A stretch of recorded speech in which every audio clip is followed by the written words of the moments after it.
সবুজ জঙ্গলের ভেতর ধীরে হাঁটছে এক ক্লান্ত কিন্তু কোমল হৃদয়ের ভালুক। পাখিরা ডাকছে, গাছের ফাঁক দিয়ে আসছে সূর্যের আলো। ভালুক মামা একা, কিন্তু চোখে এক অদ্ভুত শান্তি। এক লতাপাকানো পাহাড়ের গায়ে হঠাৎ দেখা যায় একটি গুহা। গুহার ভেতর থেকে বের হচ্ছে রহস্যময় আলো।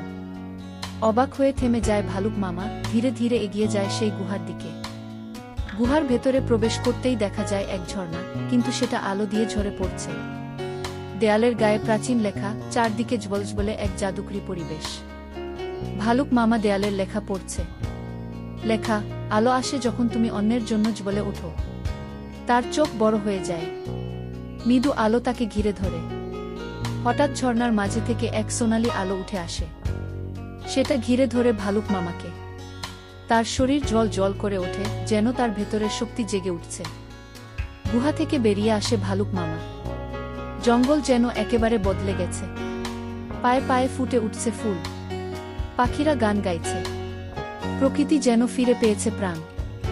এখন সে গাছে গাছে ফল লাগায়, খরগোশদের খাবার দেয়, পাখিদের বাসা বানায়। সব প্রাণীরা আনন্দে চিৎকার করে ওঠে, চারদিক হাসিতে ভরে যায়। সূর্যাস্তে পাহাড়ের উপরে দাঁড়িয়ে ভালুক মামা বলে, আলো তো ছিল আমাদের ভেতরেই, চারপাশ আলোয় ভরে ওঠে, আর সব প্রাণীরা এসে জড়িয়ে ধরে তাকে।